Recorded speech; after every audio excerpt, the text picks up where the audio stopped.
সম্মানিত প্রিয় দর্শক, সবাই কেমন আছেন? সবাইকে স্বাগতম আমার নতুন ভিডিওতে।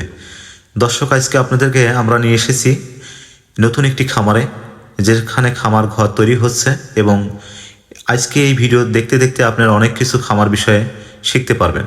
তো দর্শক, আমরা এসেছি কুষ্টিয়া জেলা কুমারখালী থানা আমাদের পান্টি ইউনিয়নের কৃতি সন্তান হামিদুলের খামারে। তো দর্শক, আজকে আমরা দেখাবো আসলে খামার।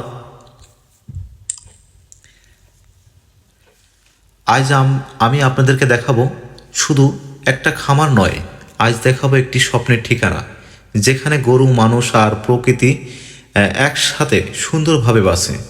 আমরা অনেকেই খামার করি, কিন্তু প্রশ্ন, খামার কি শুধু ঘর বানালেই হয়, নাকি পরিকল্পনা করে বানালে লাভ কয়েক গুণ বাড়ে? আজ আমি সেটাই আপনাদের সাথে শেয়ার করব। প্রথম কথা হলো খামার জায়গা নির্বাচন। খামার এমন একটা জায়গা করবেন যেখানে পানি জমে না, আলো বাতাস ভালো আসে, আশেপাশে পরিষ্কার পরিবেশ থাকে।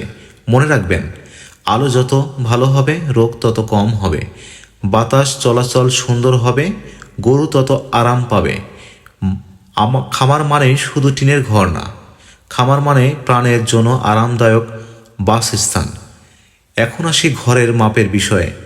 অনেকেই আন্দাজে ঘর বানান, সেটাই সব থেকে বড় ভুল। খামার করার জন্য সাধারণভাবে একটি গাভীর জন্য কমপক্ষে 4 ফুট বাই 7 ফুট জায়গা দরকার।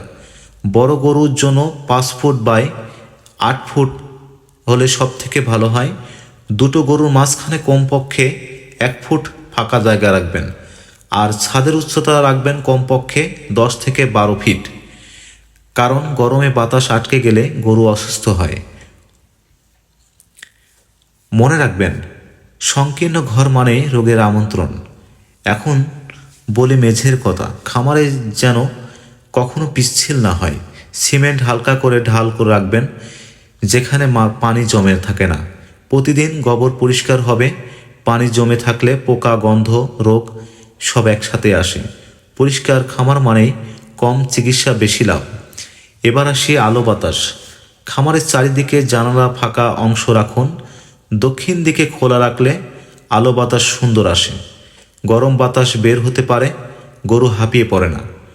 অনেকেই ভাবেন ঘর বন্ধ থাকলে ভালো হয়, কিন্তু বাস্তবে খোলা ঘর মানেই সুস্থ গরু। এখন বলি খামারের পরিবেশ সাজানোর কথা। খামারের আশেপাশে গাছ লাগান, আম, কাঁঠাল, কলা, ছায়াযুক্ত গাছ। এতে গরম কমে, পরিবেশ সুন্দর হয়, ভিডিওতে দেখতে দারুণ লাগে। খামার শুধু ব্যবসা না, খামার হলো একটি জীবন্ত পরিবার। এবার আমরা কিছু স্মার্ট টিপস আপনাদেরকে দিব। খাবার জায়গা আলাদা রাখুন, পানির পাত্র পরিষ্কার করুন, গরুর শোয়ার জায়গা শুকনো রাখুন। সপ্তাহে একদিন পুরো খামার ধুয়ে ফেলুন। নতুন গরু আনলে আগে আলাদা রাখুন।